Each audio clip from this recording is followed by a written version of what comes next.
15%. 1.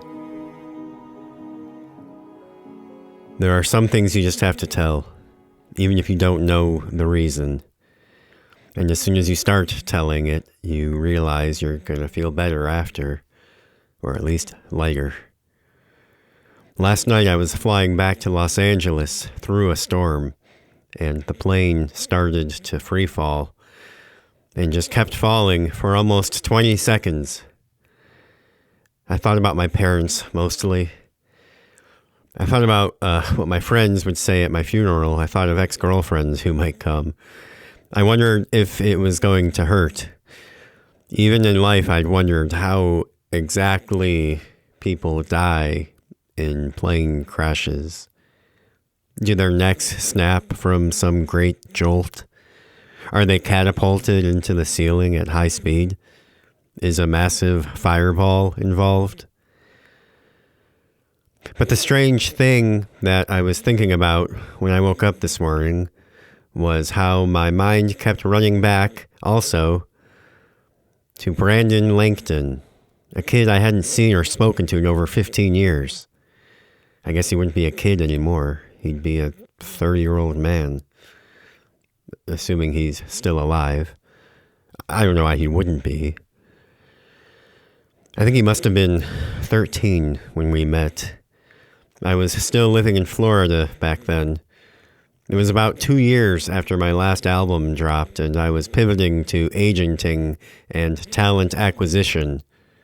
He wasn't the first on my roster, though. That was Liza. I was making a last honest go of it, trying to promote the album, doing open mics, and she was performing after me at a coffee shop, and her mom stopped her daughter's song to make a whole deal in front of everyone about how I was walking out mid-performance. My dad had told me a week earlier that he was going to stop paying my rent at the end of the year, and I was not in the most charitable mood. In the interest of pettiness, I sat down right where I was on the floor and watched her whole 3-song set, and by the end of it was actually impressed. Just the night before, I'd been reading about how much agents can make and how many clients they can have, and looking at pictures of their houses online. I stayed the whole show, and when it was over, I went over to where they were sitting. Liza was reading a book while her mother packed up knitting supplies. I apologized and introduced myself as an agent and said that I thought Liza had a lot of talent and a lot of potential. I thought you were a rapper, her mom said. I told her it was just a hobby, but that Liza had real potential. Star stuff. I could tell she was thinking seriously about it. She asked if I had a card. I told her that I was getting new ones printed and gave her my number on a receipt. She said that her name was Amanda. A couple of days later, she called. By then, I had a website, email, LLC, and fresh set of agent headshots. I didn't have a clue what to do with her, but told her that I had a lot of great ideas for her daughter and scheduled a meeting for the following week. I had quit the whole self-tape grind about 5 years prior to focus on rapping and hadn't kept up with the scene since. Liza was a singer-songwriter first, but also a model, actor with improv background, and stand-up comedian. You couldn't get this kid booked in her school play, said a voice in my head. I didn't know where it came from, but it kind of shook me. The mom was one of the most singularly annoying women I'd ever encountered in my life. And yet I spent most of the week after she called trying to figure out if and how I could ask or figure out if Liza's dad was in the picture. I had a feeling she was a single mom, but I'd let wishful thinking cloud my judgment in the past. I took what money I had, plus a small loan from my parents, moved out of the apartment with Tessa and Nick, and took out a lease on a 500-square-foot storefront in a strip mall in Apopka. I had one suit, and I bought a desk at Goodwill. Every day after work, I drove around in my van trying to find someone else I could add to my roster before the meeting with Liza. I sought out the daytime after-school mics, I stopped performing at them myself. I could hit more if I just went to scout. I'd thought about making the turn to representation for years as a backup plan, but it had always been mostly a joke, until it wasn't. One second I was sitting there like normal, and it was just a thought in my head amongst a million others. I should start working out again. I should save up for a sailboat. And the next I was introducing myself to a perfect stranger as a capital A agent. Once I was calling myself one, I had to be one. I think that faking it at first made it easier. I wasn't giving up on music. This was only a scheme, a one-off. Amanda had to be convinced. I splurged at Office Depot and bought the biggest, most plush rolling leather desk chair they had and put it in my office and sat in it. I had been wondering when I would stop feeling like a fraud. That did it. You know what you should do? First thing she says to me is she's still sitting down. You got a boy band? You should start a boy band. Those are having a big moment. You'd print money if you found the right boys. It was somewhat surreal having her sitting there in that fake office set with me after thinking about her for so long. Someone from the outside, and not like a friend or a sibling, but the way outside, was inside of the Mind Palace. I guess when she stepped through the door, it became an actual office with a client. She was eating licorice out of her purse. Liza has a great voice for her age, she said. Liza herself was still in school. But it can change so much from this age. We really need to get her face out there. People need to know her face. She called to check in at least twice a week, and I had to pretend like I was pretending not to be too busy with all of my other clients to focus on her. After 4 weeks, I still had nothing for her and spent the days watching the phone out of the corner of my eye, expecting it to ring at any moment and tell me I was fired. When I booked Liza as an opening act for one of the stages at the Lee County Fair, I just about sprained my thumb trying to call Amanda. I could hear her squealing in the background when her mom told her. But when the day came around, she was annoyed right from the start on account of some folks started walking away from the stage when her name was announced, and pretty much everyone who stuck around was just looking at their phone anyway or chit-chatting with their friends. She played a bit, and only a few people even clapped when she finished her first song. On her second song, she played a wrong note. It was hardly anything, really, only noticeable if you were paying attention very closely, and someone booed. That got her flustered.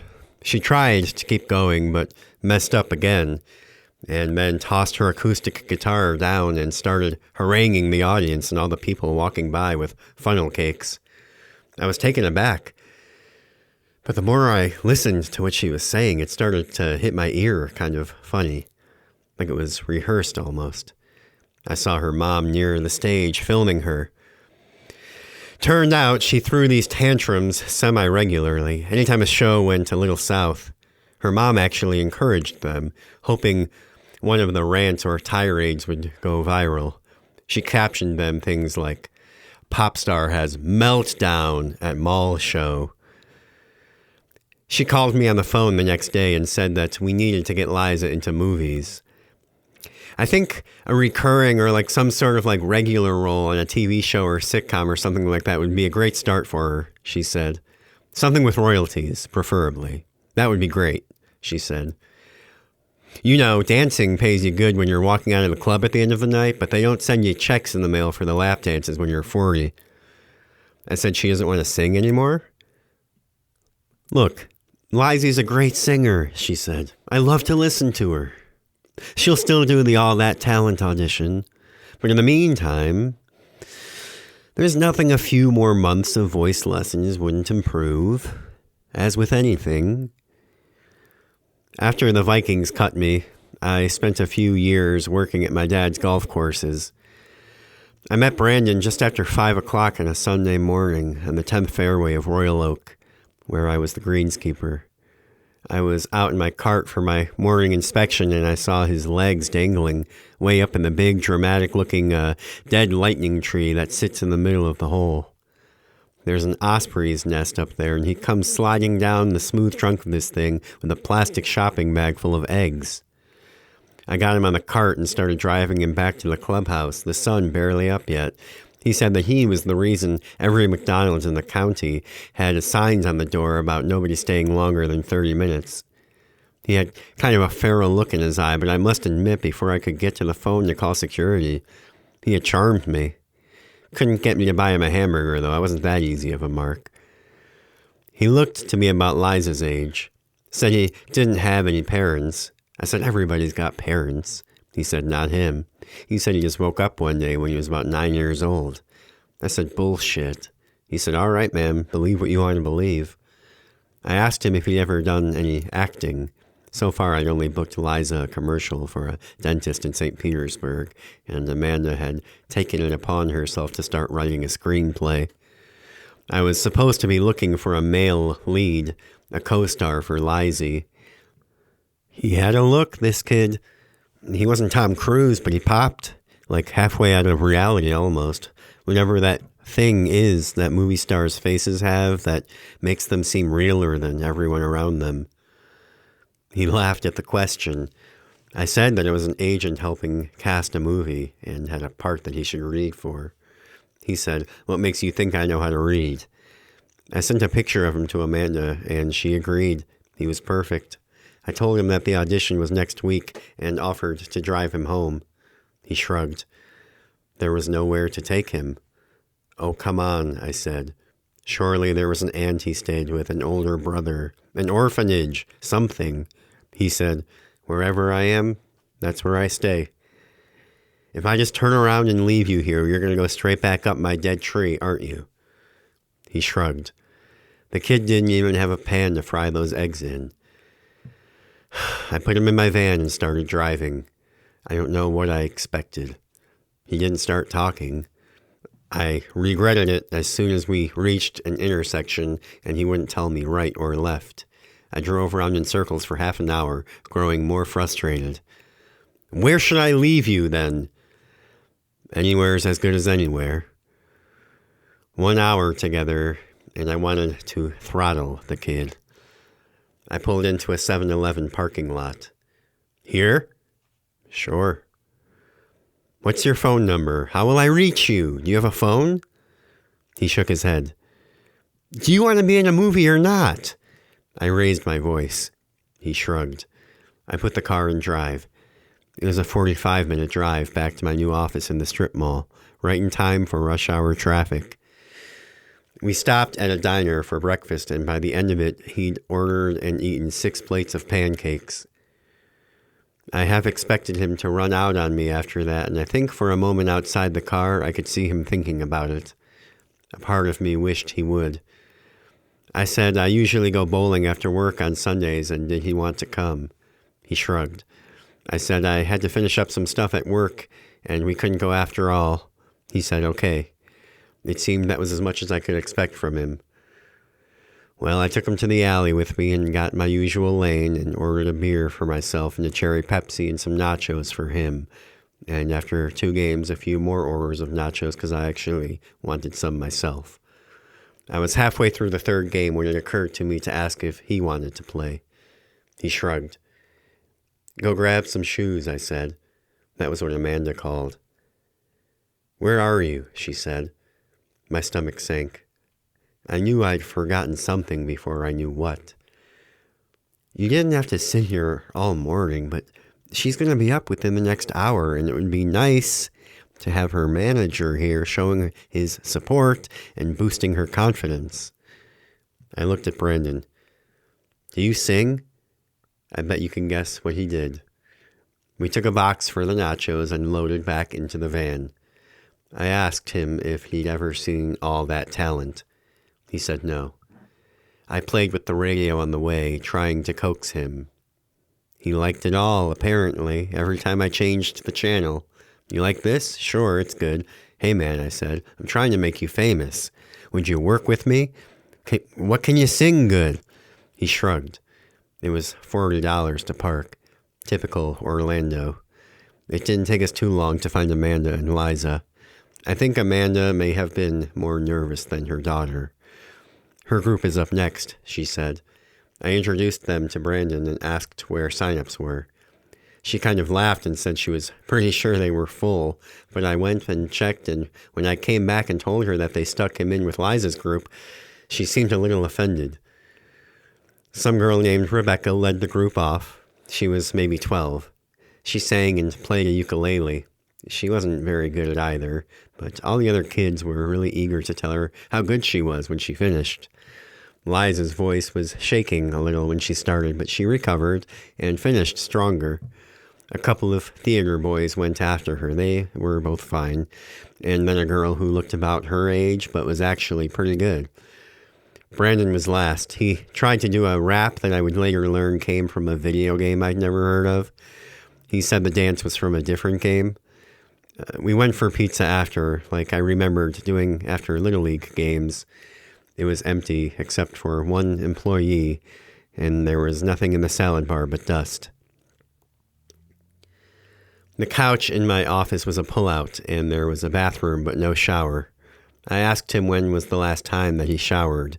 He shrugged and said, a while. I said, you really don't have school tomorrow. He shook his head. I said that I would take him back to the course with me in the morning and he could use the locker room showers. I asked him if he needed anything else, and he shrugged and shook his head. I grabbed a few things from my desk and said goodnight and got back in my van. I paused at the door for a second, hoping he could at least say thank you. But he didn't. Oh well, that was fine. I wasn't doing it for the thank yous. I was doing it so that he'd become famous and have to pay me 15% of every contract that he signed. I drove around back of the strip mall and parked. I woke up once in the night and thought I was being robbed, but it was just a bum or a raccoon in the dumpster. When I woke up in the morning, I had missed a call and it had a voicemail from a number I didn't recognize. It was someone who'd seen Brandon at the audition and wanted to offer him a modeling contract. He ended up doing shoots for a few different local clothing brands, and one swimsuit shoot for a big brand catalog where he pretended to be the son of a Sicilian line cook and his fitness influencer wife. His stage sister had a gap between her two front teeth and never smiled if she wasn't on camera. From there, he booked a bit part as the son of a murdered woman in a TV movie, and less than a month later had a speaking role as eldest son for the reenactment segments on a ghost show. While I struggled to find work for Liza, each gig Brandon did led effortlessly into the next. Along the way, I talked to people on set and picked up a few more clients. I moved Brandon into a little studio of his own and moved myself back into my office. In January, Amanda called to tell me she had finished her screenplay. She wanted me to read it. What did I know about screenplays? I could hardly stand them even when I was doing the whole acting thing myself. Just the sight of the font makes my eyelids start to go heavy. But if I was going to be a producer, I needed to start having opinions about things pronto, so I read it. I will just say that I hadn't read a book since I read the first few chapters of Lord of the Flies in high school, and I read the whole thing right then and there. I looked up and 2 hours had passed, just like that. My neck was stiff and my eyes were dry, like I hadn't blinked in 20 minutes. I could see the movie in my head, and it was making my heart race. I called her up and told her that I thought it was great. I took it to show Brandon and read it to him while he played a video game. When she first started writing it, she thought maybe she would direct the film herself, but by the end of it, the idea terrified her. I told her we would get someone good. I'd heard years earlier that John Watson owned a house locally and was a big fisherman. His most recent public appearance was at Cannes in 1998, where his last film was booed for 5 minutes. I eventually managed to track him down to a 2-story houseboat in Daytona. He had a wild, massive white pompadour and a big, unkempt white beard. His head was this whole mess of hair that was almost a little shocking to behold up close. It took some convincing, and I was going to have to figure out a way to tell Amanda that we needed to find $100,000 to pay him that he thought we already had. But even he liked the script, or at least said it wasn't bad. You should see some of the dog shit people send me, he said. The whole place smelled like weed. The reality was that Amanda had been awarded $50,000 for letting a mail truck back into her, and that was to be the budget for the film. She'd done a decent enough job saving when she was dancing, and Liza's dad paid monthly child support wherever he was. I bought a camera and tripod and a microphone and put it on a credit card and found local actors for the bit parts. The final week leading up to the first day of filming, I was having to give Brandon daily pep talks to try and keep his confidence up. But who was there to give me a talk when I was in the bathroom the night before, puking from nerves? We all showed up to set at 6 o'clock, me, Amanda, Liza, and Brandon. It was the playground where Liza was to discover her superpowers for the first time. Amanda helped unload the gear from my van and then ran across the street to grab coffees for her and I and John. She had them write Mr. Watson on his. It was not quite 11 when he finally showed. I could smell the alcohol as soon as he opened his car door. The sunglasses and flushed cheeks made him look like the logo of some store-brand cookie. Amanda handed him the coffee. "What are we doing today?" he asked. "The playground scene," Amanda explained patiently. "Where our heroes," she linked her hands, "meet." He grumbled something, rubbed one eye, took a sip of the coffee, and winced. "Where is everyone?" "Well, my friends Mike and Kathy were going to play some of the parents. They left to go get lunch, but they should be back soon. And then for extras, we figured kids would just show up and start playing here after school, probably, right?" "I mean crew, where are the trucks? I need to talk to the AD." Amanda and I looked at each other. It took me a second to remember what that meant. That would be me," I said. He stared at me for several seconds before saying, "All right." He glanced at the camera and up at the sun, shielding his eyes. "Who's shooting this?" he said. Amanda and I looked at each other. "We thought..." She paused. "We thought you were," I said. He raised an eyebrow. His mouth was hanging open a little bit. "I need to see the gaffer. Where are the grips? Is there wardrobe on this thing? Who's doing hair and makeup?" "Oh," Amanda volunteered. "That would be me." She'd brought a whole big bag of makeup and hair products. "Oh boy," he said. He ran his hand through his hair and paced the length of the monkey bars several times. I offered to hold the boom mic. "There's no crew," he said. This is the crew." "We thought you'd bring any other people you needed," I said. "You're the director. It's your movie." That was when he threw the coffee in my face. He drove away without another word. Amanda called Mike and Kathy and told them not to come back. We packed up the camera and got burgers for lunch, and in the afternoon drove to the community college where Amanda had taken a semester and a half of nursing courses a few years earlier. We knocked on the door of the AV department and met Kevin, this tall, skinny, kind of greasy white guy with long hair and a little blonde peach fuzz on his chin. He said that he was a film student. He showed us music videos he'd made for his friend's band. His shirt said that he had six-pack abs in Raven Quest. "How would you like the chance to direct a feature film?" I asked him. You'd have thought Angelina Jolie had just walked in the door and asked the guy to dance. "Do you have any friends who can help?" He said that he had a few. "If we shoot on the weekends, we can take whatever gear we need."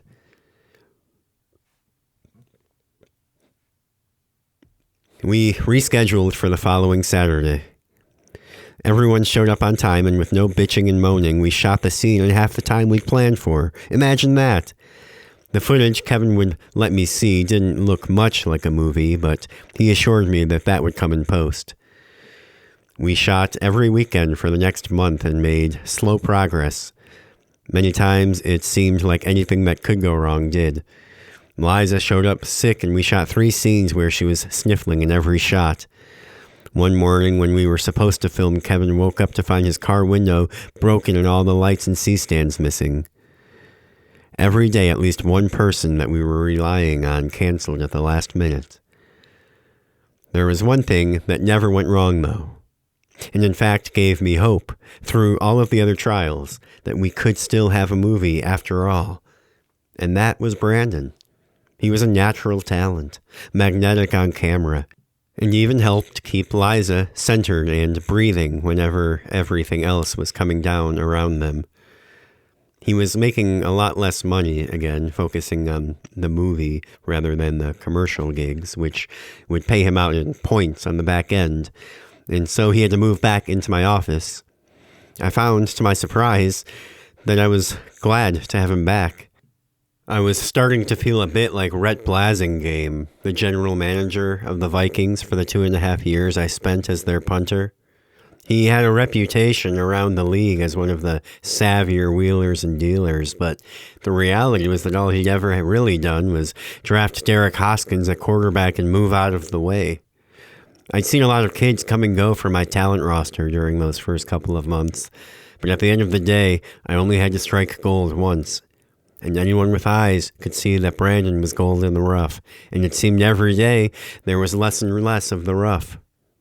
When he opened up, he was charismatic and friendly with adults without being a teacher's pet, without the other kids resenting him. He had a laugh that made a lot of long, hard days feel a lot less long and hard, that diffused a lot of tension between all of the various personalities that came and went on that set. Kevin started to really think he was Antonioni there for a little while, for instance. Once we all piled into the van and drove 3 hours to get to a location, and then all morning, he refused to shoot anything because he didn't like the light. Coming back that evening, I hit a nail in the road by a construction site and had to pull into a gas station. The sun was setting, and it was still nearly 100 degrees, and my AC had stopped blowing cold air 15 minutes after we left home. Everyone piled out, and I grabbed the jack. The van was the exact age I was, and that was the first time I ever thought about the spare. The rubber practically crumbled inside of the cover as I removed it. Amanda and Carter, one of Liza's friends, who was tagging along to play the role of one of Liza's friends in the movie, went inside the store for soda and water. Liza and director Kevin sat on the curb and continued the discussion they'd been having about some TV show they both watched. I found my AAA card in the glove compartment and found that it was 3 years expired. The tire shops would be closing in any minute. All of a sudden, I urgently needed the answers to like a dozen questions. There were 20 streams of thought trying to fit through the doorframe of my consciousness at the same time and causing a logjam. There was a stack of old tires along the side of the building. Would one of those work? Was there a Walmart around? Did they sell tires at Walmart? How much would a tow truck cost? Jesus Christ, did we need a hotel? Share a room with Kevin and his friend with the mustache whose name I could never remember, or let them get their own? You can find a room anywhere for less than $150 a night, and that was before taxes. I could feel my face growing hot, like the fans in my brain computer weren't working. At some point, Brandon must have just wandered off. Amanda came out of the store and asked me where he was, and my stomach turned over. When I looked around and didn't see him, I dropped to look under the van. I may have been borderline delirious. Someone said maybe he's in the bathroom, and we ran inside to check, but it was closed for repairs. Nobody in there had seen him. We were outside looking around back and calling his name like a lost dog when some lady came up and said she thought she saw a boy trying to cross the street a few minutes earlier. All that was over there was a funeral home, but the front door was open, so I went inside. I was a little mortified to find the place almost packed. Then, I looked in the direction of the casket and saw a big fucking portrait of the kid on the easel next to it, like something done by a professional for a school photo day. To add to it, whereas I'd assumed I'd at least be able to blend in with the hubbub of the whole proceedings till I found him. As far as I could tell, my entry had ground the whole affair to a halt, and everyone in the place had stopped whatever they were doing to look at me, like they were waiting for an explanation. But then, there was Brandon, in the flesh, looking like land to a shipwrecked sailor.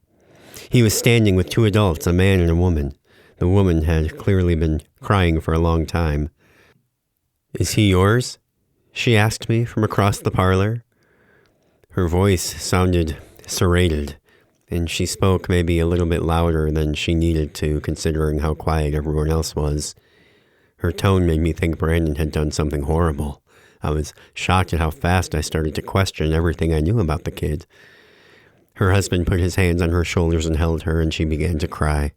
He shushed her and patted her head and gave me a sympathetic look, and a moment later approached and asked me the same, barely above a whisper.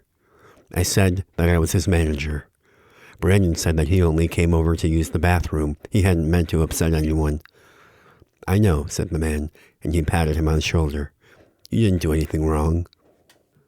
I apologized for the interruption and explained our situation, and we made a hasty exit. I asked Brandon why they had his picture, and he said that it wasn't him in the picture. It was nearly dark when I saw someone emerge from the funeral home and cross the street. It was the man from earlier. He asked if we could speak. "My name is Harold Dombrowski," he said. "That was my wife in there. I wanted to apologize for any hostility she may have, for any lines she might have crossed. This is our son's funeral. We aren't exactly acting like our normal selves, as I'm sure you can imagine."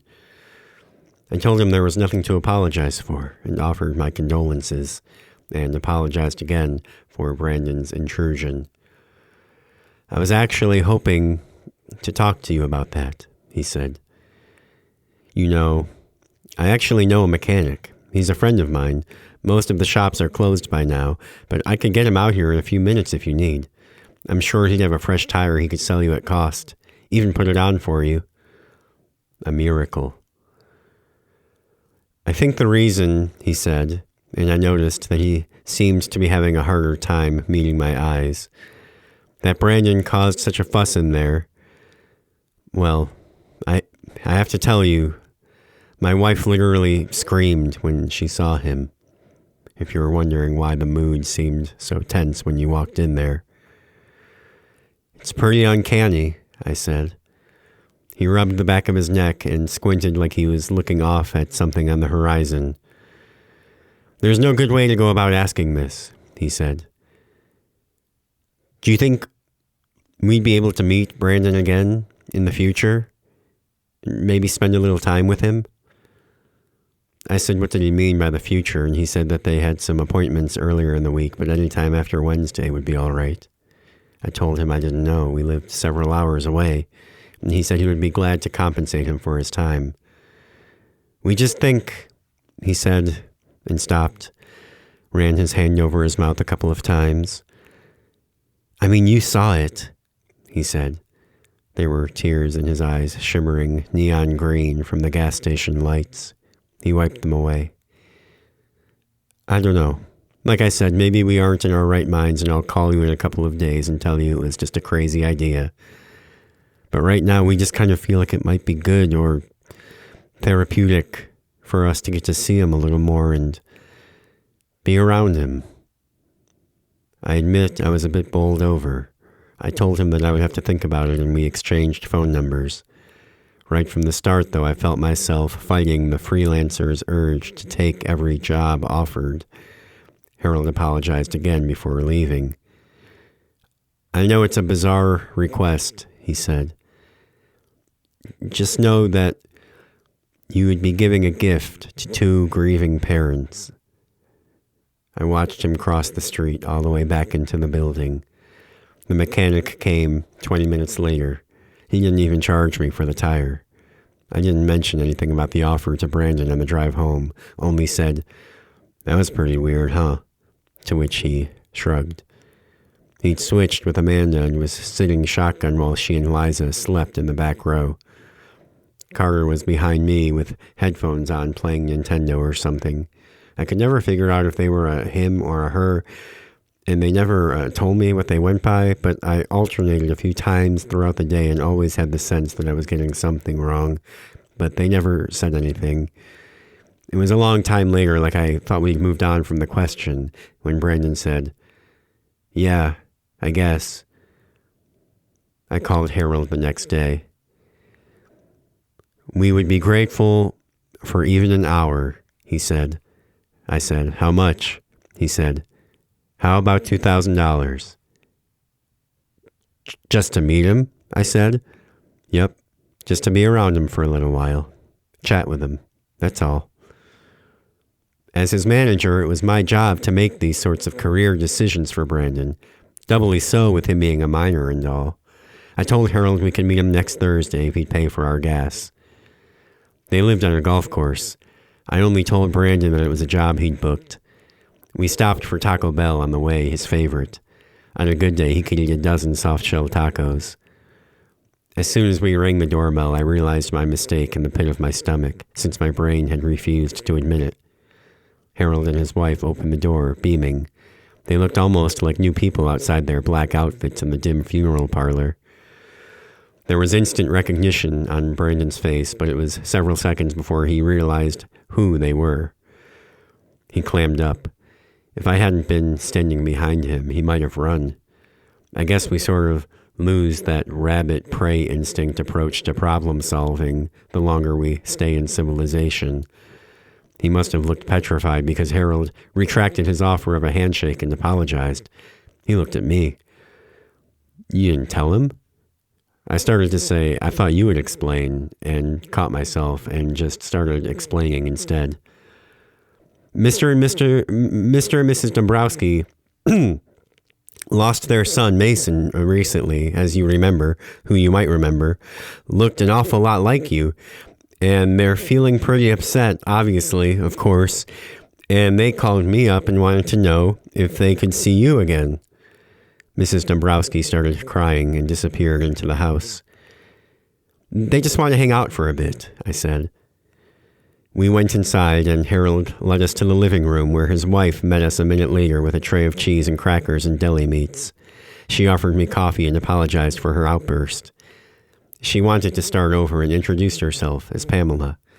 Brandon just looked at her. "We don't have to do this if he doesn't want to," said Harold. And there we were, all looking at him, waiting for his answer. He looked at the ground and shrugged. Then he looked straight up, straight at me. "It's a job?" he said. I nodded. They mostly asked him about school, if he played any sports, what projects he'd worked on. He said that he played basketball. "Ah, Mason ran track," said his mother. It was amazing. He spoke off the cuff and in easy, casual detail about his classes and friends as if it was his real life, his daily reality. Pretty soon I was questioning if I was the one he'd been lying to, if he'd been sneaking off from the office every morning to catch a school bus. I watched their eyes the way they watched him. We'd been in there a good 10 minutes before I noticed the girl sitting on the stairs. Mason's 15-year-old sister, Macy. I think her makeup had glitter in it. Brandon was in the bathroom when Harold pulled me aside and asked if I thought they might be able to arrange for a sleepover. He said that they would pay $5,000 for it. "I just think it's going so well," he said. I nodded. "Come get him tomorrow?" I asked. He nodded. "Anytime." What could I say? The kid had a good smile and blue eyes, and his jawline photographed exceptionally well.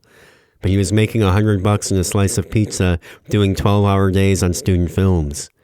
And besides, he always seemed to open up and become Mr. Chatty life of the party around pretty much any other adult besides myself. All I got were the shrugs, the hands in the pockets. Maybe I was the one he hated being around. Maybe this would be a dream come true. His expression didn't change a bit when I told him, but almost kind of like he was trying really hard to keep his face that way. I sorted out all the details with Harold and Pamela, then hugged Brandon goodbye and told him I'd see him in the morning. He just nodded and wouldn't look at me, but that wasn't that unusual. That night, Liza received a phone call that one of the contestants on All That Talent had been arrested, and her name was drawn as the alternate to replace him. She would go to Atlanta for a week to train with some of the celebrity judges, and then one more audition before the performances began to be live and televised. I was still driving back to the office when she called, and I turned to tell Brandon, and that was the first time I really missed him. I'd suppressed it from the second I stepped out of the door, and now it was leaking out by accident. I thought it would pass, but with nothing to do but stare at the road, it only developed into this gnawing aching in my chest. It didn't really leave until I was back home and packing my bags for Georgia. I slept in the next morning and then sat around until it was time to leave. I was supposed to meet them at a Wendy's off an exit halfway between us to do the exchange, and then we'd catch up and meet the girls at the hotel that night, hopefully in time for dinner. I'd taken some of the Dombrowski money and booked 2 separate rooms, daydreaming of a Liza Brandon and Amanda me split, without ever troubling my mind with the very obvious conundrum of the situation, which was that the assumed pairing would go Brandon, me, obviously. But then, just as I was grabbing my keys, my phone rang. It was Harold. He said he was terribly sorry, but that they had to postpone. There was a veterinary emergency happening with the family cat, and their second car was in the shop.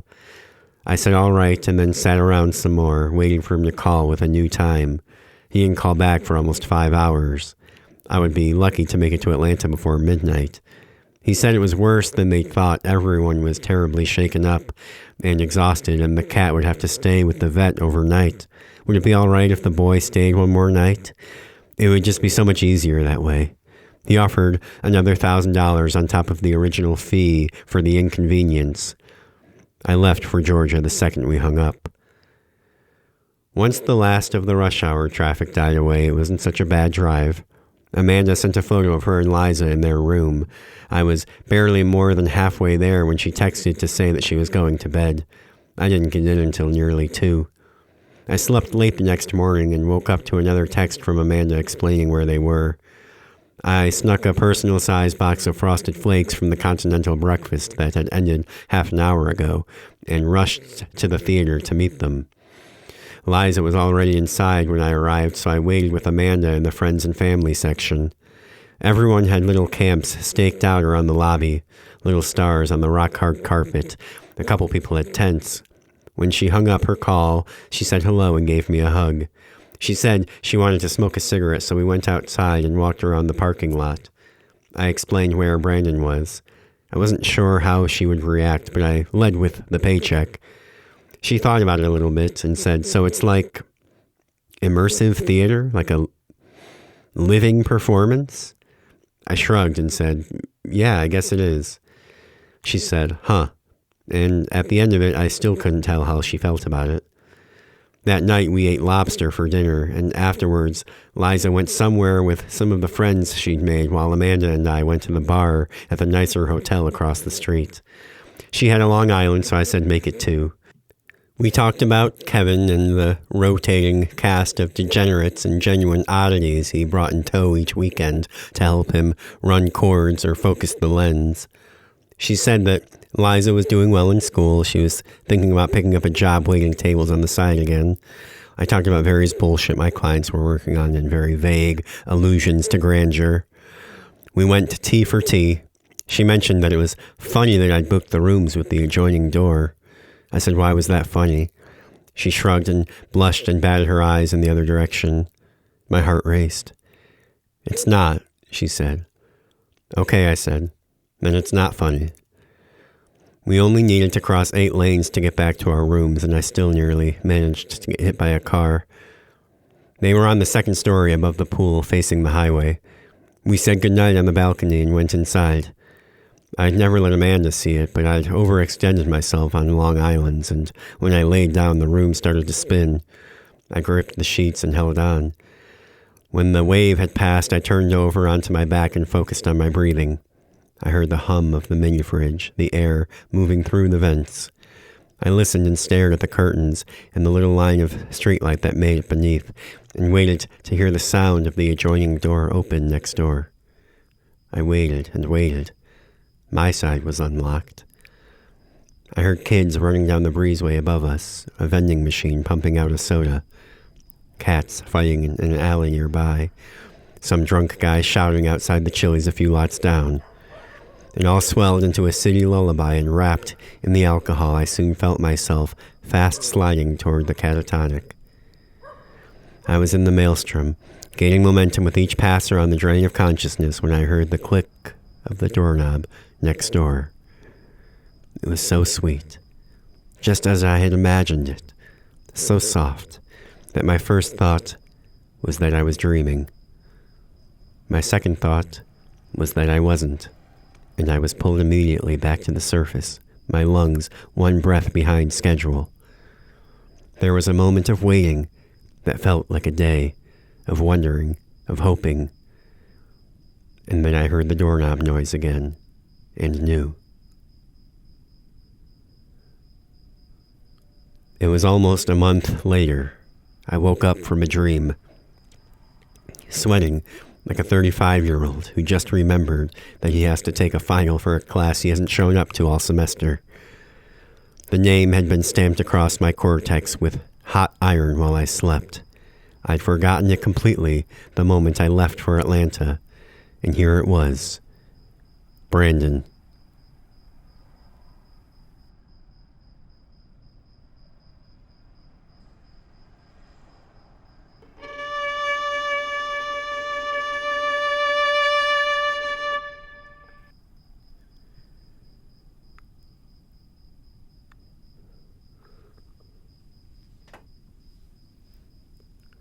Two. Dinner was weird the first night. The sister wouldn't stop staring at me.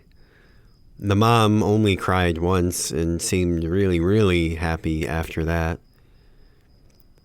Afterward, they showed me his old bedroom. At first, I was nodding solemnly, studying the 6th grade soccer team photo hanging above the hamper. Then they were like, "Sweet dreams, sleep tight," and closed the door. It was only 8:30. His clothes were still in the drawers. I checked. I didn't try them on. I didn't want them to fit me, and I knew they would.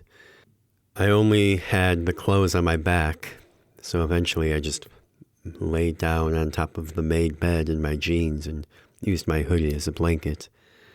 I really, really didn't want to turn out the light. I'm not sure why, but I was barely tired as it was. The dark was as bad as I'd anticipated, maybe worse. While my eyes were closed, my mind conjured an image of a guy standing in the corner by his dresser, staring at me, and then I couldn't shake it. It was burned into my eyelids. The crazy thing was that it wasn't me I was imagining, even though all I knew about him was that he looked basically just like me. And the bit I'd seen in the photos, the little bit I'd glimpsed at the funeral. I couldn't have named the subtle little differences I was imagining, but they were there. I knew them in my chest. But I did, eventually, somehow, at some point, fall asleep. They were in the kitchen, making breakfast when I woke up, drinking coffee, wearing robes, smiling at me, still in my jeans. I will admit I was glad to see the food. It was amazing how fast the day just sort of started after that, once I sat down, and it just kept going. I got swept up in it. Not that I ever forgot what was going on. I just got carried along in the momentum of it all. Before I even finished the bacon, they were talking about getting the house cleaned up for some party in the afternoon, taking shorter showers to make sure there's enough warm water for everyone. The guy reminding the mom to get ice at the grocery store. At least I finally got out of my jeans, I guess. They pulled the clothes from the dresser that they wanted me to wear. A couple options of sweater vests. Khakis. At least he probably didn't wear these much, I told myself. It felt like 5 minutes later, the doorbell started ringing, and for the next hour, it basically never quit. It was a few people at first, some aunts and grandpas and this and that, and their names I forgot the second they were introduced to me. They all seemed to just want to look at me. Some of them couldn't stop smiling. A few started to cry. If I had $1 for every time I heard, "It's almost like he's here again." I didn't say much. Maybe they liked it that way. Pretty much only when spoken to. People filtered in and out and milled around eating appetizers. One of the grandpas in a wheelchair kept calling me Mason and tugging on my wrist. "Sorry," everyone kept saying. "He has dementia." A few people seemed really confused, like they just kept looking at me and blinking with this dumb expression on their face, practically tilting their heads like a dog, not speaking a word, like I was wax. There was one guy, middle-aged, glasses, fleece, who came just before dinner time, whose expression I'd describe as disgusted. He walked out of the party after meeting me. Wasn't discreet about it either. Killed the mood a little, but things were winding down by then anyways. Somehow, the weird feeling in my stomach only multiplied 1,000,000,000,000-fold watching the last taillights pull out of the driveway. The way the room felt after the door shut behind everyone and it was just the four of us again. The stillness. Everyone settling in for the night. The dad turning off the TV. The sister heading upstairs. They'd been eating all day and agreed that they weren't very hungry for a full dinner. Leftovers, maybe. I hadn't eaten since breakfast, and the thought of food made me nauseous. So I went upstairs. I waited for someone to stop me, and nobody did. The sister's door was closed. I went into my bedroom and closed the door behind me. I wasn't sure what else to do. The mom and the dad wore everything right on their faces, but the girl was inscrutable. I think she was probably a year or two older than me. I'm not sure of a better way to describe it, but her eyes were so vibrant that it was hard to look at them for too long. I was thinking about her, and at some point, without meaning to, I fell asleep and woke up after midnight, confused and with a dry mouth. I found that the bedroom door was locked from the outside. I had to try it a couple of times because I almost didn't believe it. My heart started racing, but when it slowed down, I went back to sleep. In the morning, it was unlocked, and I went to the kitchen for breakfast, and they told me that my manager had called and said he wouldn't be able to make it out to pick me up today, and that they'd be watching me for one more night. I don't know. I know that it's strictly a professional relationship. But I guess I just sort of thought he liked me, at least.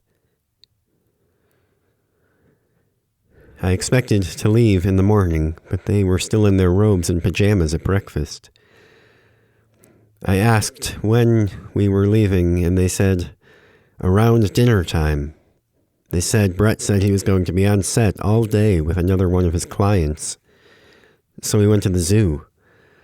It was a hot day, and all the animals were inside or sleeping in the shade, except one younger-looking orangutan who was out on his jungle gym, spinning around and around and around on a rope. It seemed like he'd do anything for a reaction from the people watching. He climbed on top of a tall rock and laid on his back and grabbed his toes and started peeing in his own face. The Dombrowskis didn't care for that one. They grabbed my wrists and led me over to the penguins. When we got home, Mrs. Dombrowski made pasta with meat sauce for dinner. Most of the meal went by without anyone saying much, just them two chatting about whatever, asking the girl basic questions about her life. When people were almost done eating, I asked when we were going to leave. They squinted at me like I'd spoken Spanish. 4, 5, 6 seconds passed. Then the dad said, "Oh!" and pushed his wife on the arm, and she snapped out of it and started giggling and covering her mouth. "We are so sorry," she said. "But for a little bit there, I think we both forgot that you weren't..." She checked her watch. "We should leave in 20 minutes. Macy, do you want to come?" The girl shrugged. "I guess so." My heart started beating faster at the thought of riding the whole way there next to her in the back seat. When we got in, I could feel her looking at me. Mr. Dombrowski pulled out of the driveway, and we had barely left the neighborhood when the car dinged, and he cursed and pulled over into an empty parking lot. He got out, took a quick look at the front of the car, and got right back in and announced that there was a flat tire. Everyone seemed very disappointed. Mrs. Dombrowski suggested they take the other car, and Mr. reminded her that it was in the shop. Macy asked if there wasn't a spare, and her father informed her that it was only good for up to 50 miles, and that it was at least that just to get to the Wendy's. They called Brett and asked if he could reschedule to tomorrow, and we went back home. I woke up in the middle of the night with a weird feeling in my stomach. I was too awake. I should have been all groggy and delirious, but for some reason I went from dead asleep to full alert, just like that. I looked around the room thinking maybe I really was ready to see my first ghost. I didn't know how I would react. How can you react to something like that? I imagined I'd just try to press myself into whichever wall was farthest from it. As far as I could tell, though, there was nothing different in the room. I didn't see any ghosts. But my heart kept racing. I was still on full alert. It's a scary feeling when your body is trying to get your brain to recognize something like that. I even got up and looked under the bed. There was nobody there. When I stood up, I glimpsed the window. There was somebody out there. Some middle-aged guy on a ladder. When I saw him, he started smiling and waving at me. I started screaming. Everyone in the house came running. They found the guy in the yard, taking down his ladder. Turns out it was some guy they knew down the street. "I just wanted to see if the rumors were true," he said. Everyone had a good laugh about it. I mean, I didn't.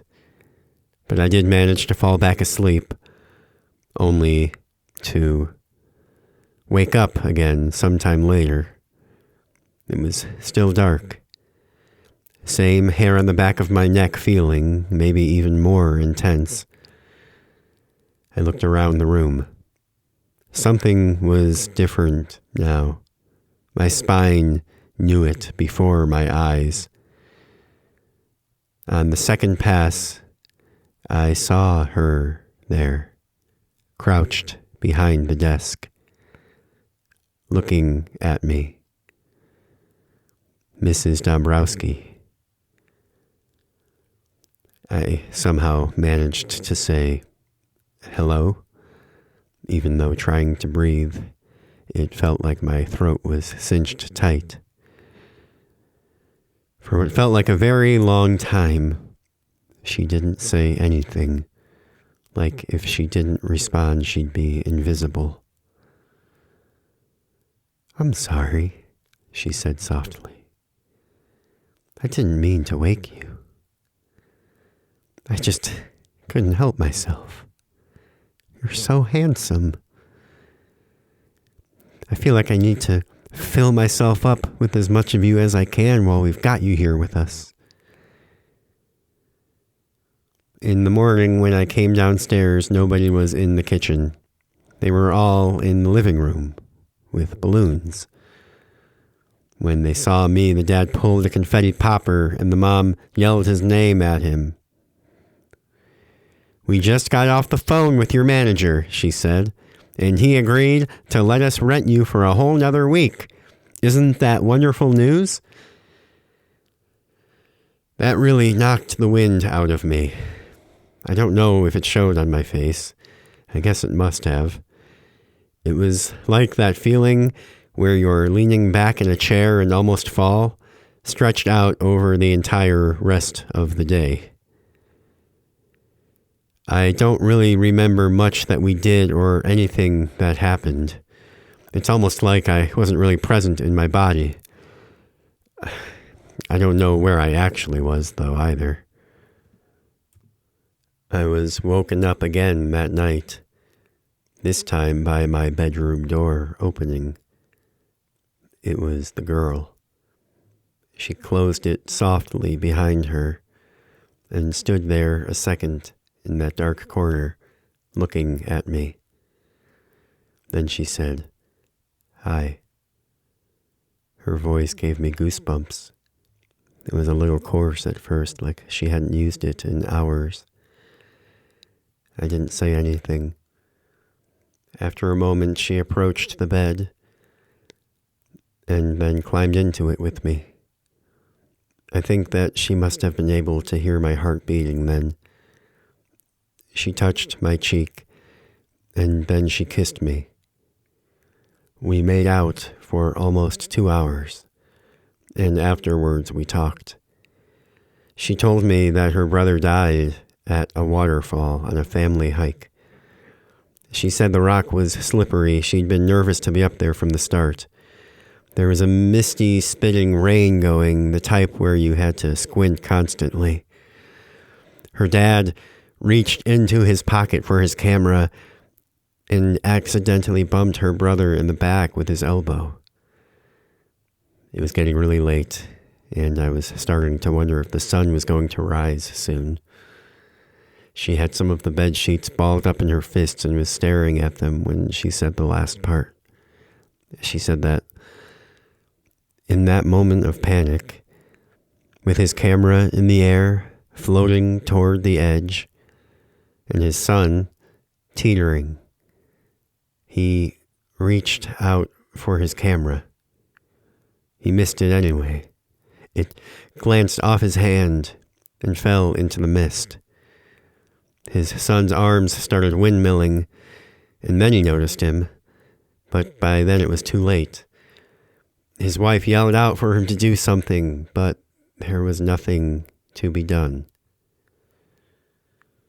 Eventually the sun did rise, and a dim gray light started to fill the room, and Macy returned to hers. I listened to her door click shut, and the silence of the house after. When I woke again, it was full daylight, and there were no balloons in the living room. There was not even breakfast for me in the kitchen. "Sorry," said the missus. "We forgot we still had you." She said that there was cereal in the cupboard above the fridge if I wanted. It was pretty stale. Mr. Dombrowski left for work, and Macy left for school, and Mrs. Dombrowski said that she had to make some phone calls, and if whatever I did, I could please remain absolutely quiet. I didn't see her again for many hours. I didn't hear her talking on the phone either, but I didn't dare make a peep. Most of the next few days went like that. If Mrs. Dombrowski wasn't being short and formal with me, she was ignoring me entirely. Every night I laid awake in bed, waiting to hear Macy opening my bedroom door. She never did.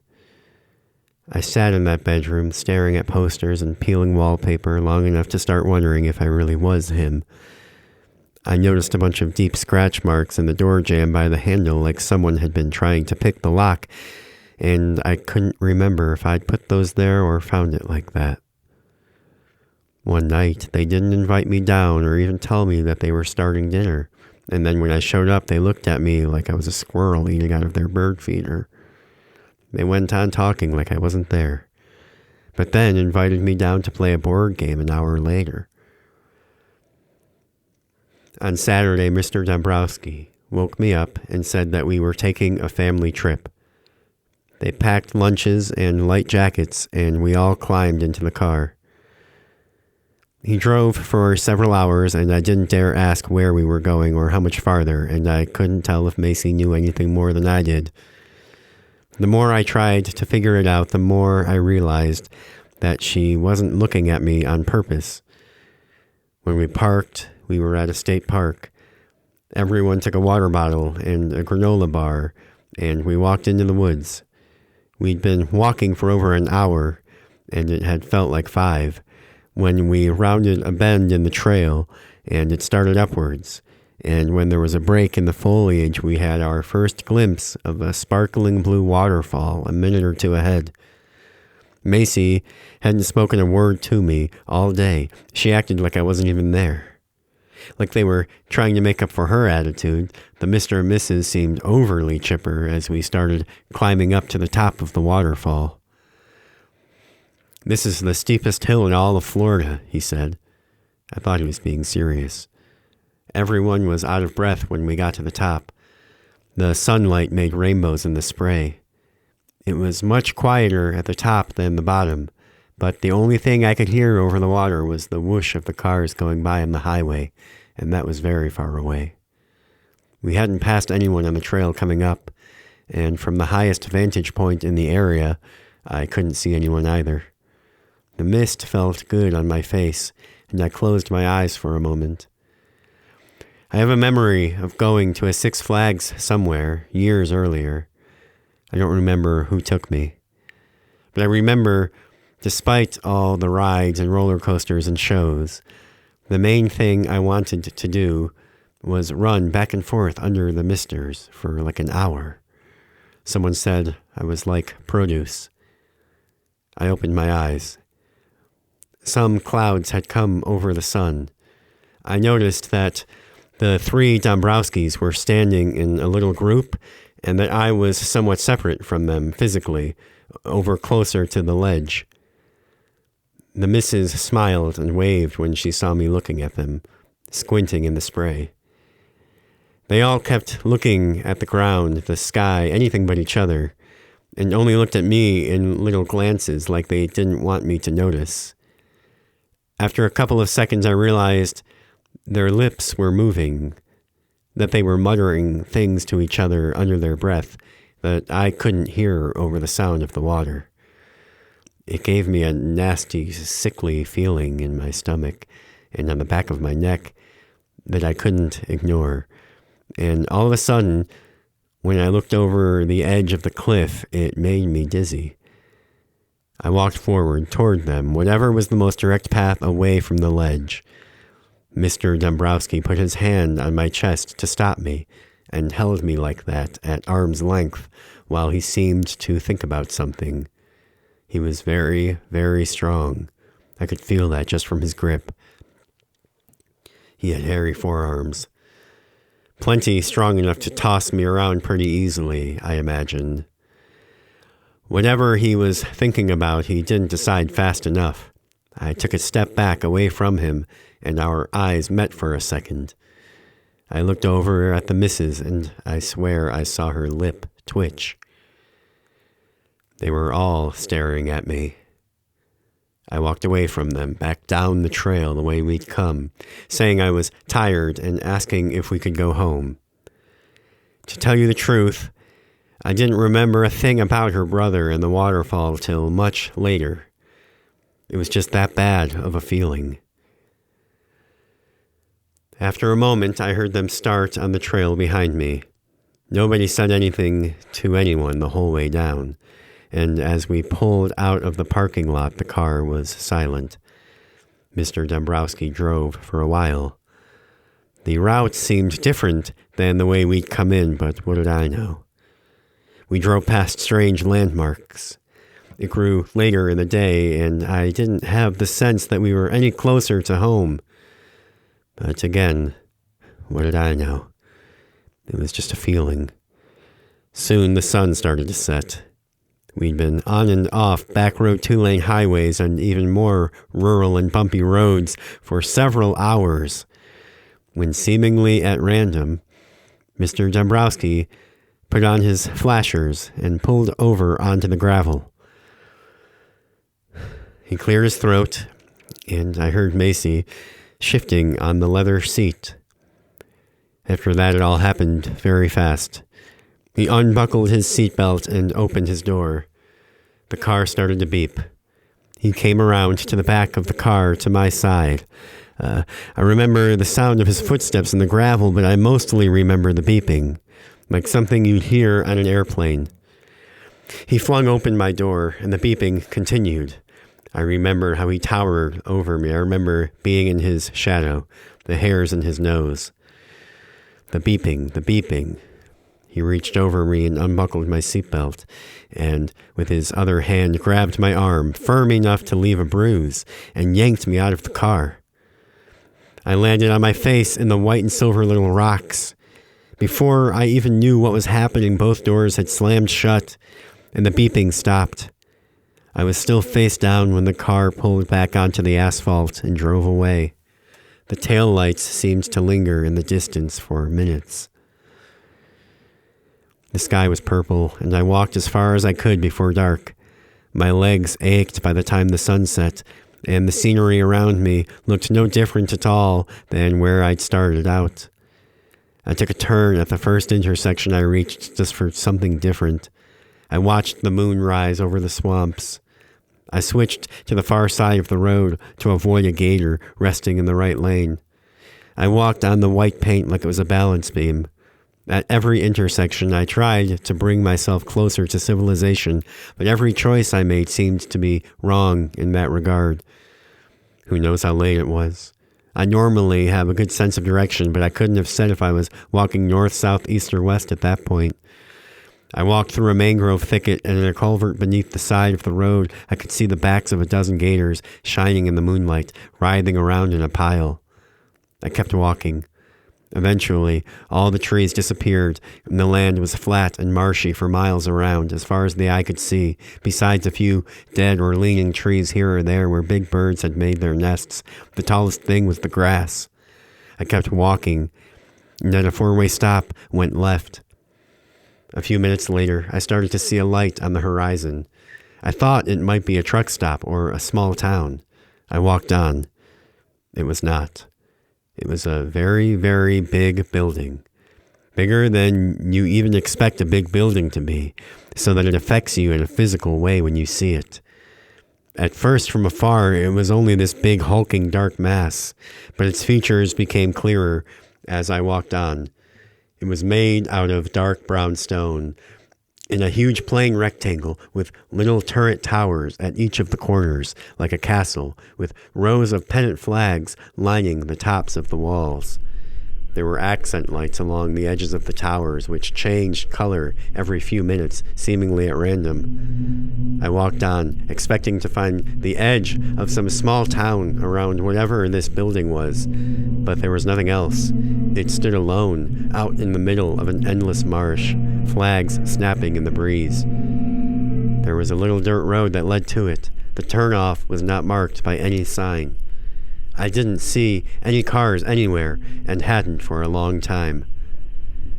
At first, I didn't see any doors or windows anywhere on the building. I bet it would have taken half an hour to walk around the whole thing. The moon was high in the sky, and I didn't know what to do. I had nowhere to go. There were gators in the road behind me, and water on either side, so I waited. I sat and picked at the gravel and scraped rocks together and rubbed the chalk on my palms and then on my face and neck. I don't know why. And I filled my pockets with rocks, and then I filled my mouth with rocks, and I tried to put rocks in my ears. I held as many as I could in either hand, and eventually, a very tall man appeared to let me inside. I still remember the staleness of his cologne, how the doors sounded when they closed behind us. I didn't know it then, but I wouldn't leave that place for almost 10 years.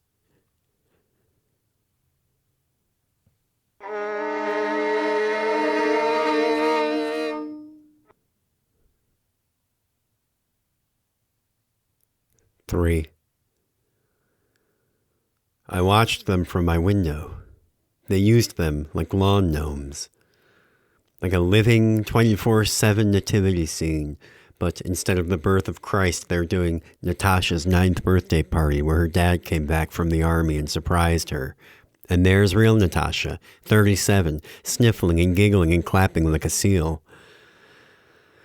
On the one hand, I tell myself, you knew what you were getting into moving into this place. What did you expect? But on the other hand, Jesus H. Christ. First, it was just Linda and Barry Bloach across the street. Of course, it was Linda and Barry.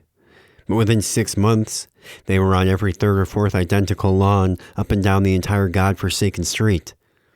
T-ball championships and bar mitzvah mishaps. I guess I shouldn't say 24/7. Every house has a pool house in the back where the performers retire to after 9 p.m. I snuck over there one night after one drink too many, just thinking I'd try to look in the windows. Then something came over me, and I knocked on the door. This girl answered, maybe 14, 15. I introduced myself and said that I was her neighbor. She said her name was Liza. I asked her if she liked doing this, and she shrugged and said, "It's not Shakespeare, but there's a lot of out-of-work child actors out there." I asked how much they were paying her, and she scoffed and blew a strand of hair out of her face and said, "Not enough." I said, "No, I'm serious." She said, "So am I." I said, "So how much then?" And she said, "After rent?" My jaw must have hit the floor. "I know," she said, "but it's honestly about as affordable as you're going to do around here anyways." There wasn't a house, apartment, or abode for maybe a mile and a half in any direction that didn't look exactly like mine and Linda and Barry's. And none of those are for rent by strict order of the HOA bylaws. Though you'd think it might make sense to rent as 85 and 90-year-olds. Why pay for passage to Poughkeepsie when you're stepping off the train in Fishkill, you know? What do any of us geezers really even own this close to the end? Are we looking for souvenirs to take with us? I watched them from my window the next day. Jack Kruger from Kingston Street drove by in his 57 Plymouth and inadvertently gassed them with his exhaust. A lot of the men in Whistle Stop drive old tail-fin and muscle cars. And that's in addition to the plastic pink pretend Cadillacs parked along the street here and there throughout the neighborhoods. I said, "It's April." I said, "Shouldn't you all be in school?" Some of us have tutors come. We're all supposed to, but, well, you know how it goes. They say there's so many memory kids in here that they're going to build a school for us soon. "It could be worse," she said. "I'm lucky I look a decent amount like the lady I'm playing. A lot of these kids have to wake up at 3 a.m. just to get in the hair and makeup chair. Plus, they pay them out of their salary." "Christ almighty," I said. "You guys aren't in the union?" She said, "The what?" I said, "Where are your parents?" She said, "I think my mom's in Boca." One of her housemates eased past her in a nightgown. She looked maybe a year or two older. She nodded at me and went around the side of the house to smoke a cigarette. "That's Sadie," said Liza. "She's studying to get her real estate license. She wants to have 10 doors by the time she graduates high school." "How are you doing this evening, sir?" she said. Liza said, "He's cool." Sadie said, "He's not a homeowner?" Liza repeated that I was cool. "There's a party after work tomorrow, down the street at the Applebaum place," she said. It took me a second to realize she was talking to me. "You're welcome to swing by," she said. Thanks, and I'll never be doing that, I thought. I didn't move to Whistle Stop Villas to fulfill a penchant for parties, and absolutely not to be around junior high schoolers. But as the next day wore on, I watched, and I noticed even more. I noticed how many of these kids were in the sun all day with no shade. I noticed how they took no lunch break. They worked through the rain and were expected to maintain character in anything less than hurricane winds. A lot of their characters spent most of the day on their feet. People drove up and took pictures and drove away, despite the no unauthorized photos sign they'd stuck in the lawn. Homeowners trained security cameras on the scenes to make sure their performers never slacked off even when they were out of the house. It was over 100 degrees, and after lunch an ambulance appeared down the street where one of the performers had collapsed from heat exhaustion. Only one house pulled their actors inside after that. I still wasn't really planning on going when I took Lucy out for her bedtime walk. But I must have been thinking something, because at the end of the driveway, instead of turning right like Lucy expected, I went left, in the direction of the Applebaum place. I could hear them from a block away. Whether I wanted to approach or not, the decision was made for me as soon as one of the kids saw Lucy. She was the big hit of the party. Everyone wanted to pet her. Soon, I saw Liza from the night prior. We made eye contact and nodded hello. I asked her if she knew the kid who'd been taken away in the ambulance. She said that it was Sadie's brother. He worked on a scene a couple doors down from her, so she saw everything, but wasn't allowed to leave her station. She'd left anyway, and her homeowners made a whole big stink about it, threatened to fire her, and even called her parents in Colorado so that they could yell at her over the phone.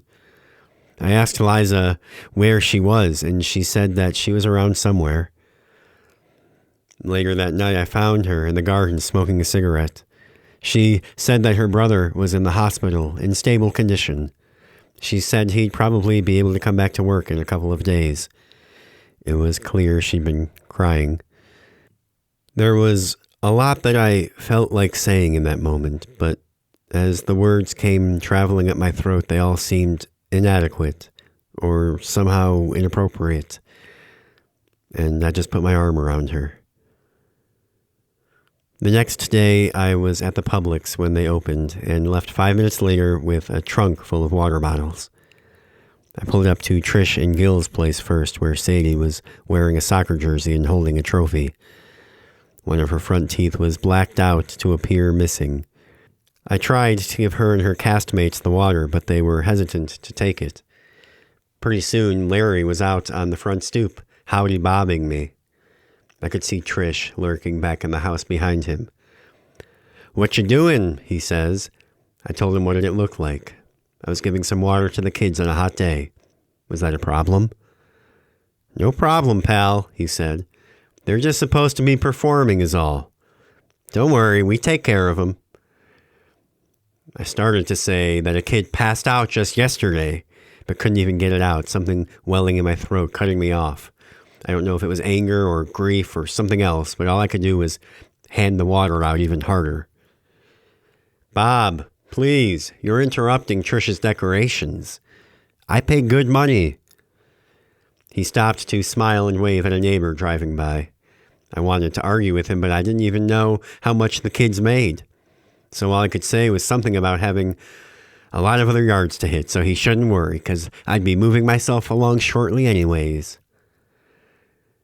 I passed out the rest of the bottles, but the encounter with Larry had more or less been what I suppose I'd been trying to provoke, and the wind was sort of out of my sails after that. Nobody else came out to confront me, though I saw a number of them watching me from behind their curtains. That evening, around 11, I took Lucy for her bedtime walk. Something about the neighborhood seemed different, and quieter, maybe. It was always quiet, but there was something buzzy about the quiet. Like instead of sleeping or bopping away at this or that quiet little nighttime activity, At that moment, every last person in the neighborhood was up, listening to that same silence, contemplating it. There was not so much as a light breeze blowing, but I felt a persistent tingling in the back of my neck. Once Lucy had done her business, I hurried her back inside. I locked the door behind us and then checked all of the other locks.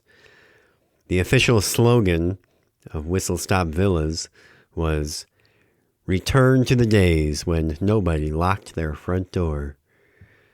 But everyone did.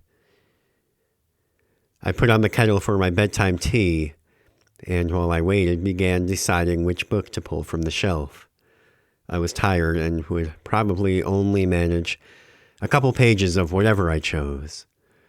I was reading the back cover of something and nearly dropped it when Lucy barked in the other room. Lucy was old like me, and rarely liked to bark unless someone was approaching the house, so I went downstairs to check. I looked out the window and didn't see anyone, but the sight of my reflection in the glass gave me the creeps, so I shut off the lights. I tried to go back to bed, but soon Lucy was barking again, and this time she wouldn't stop.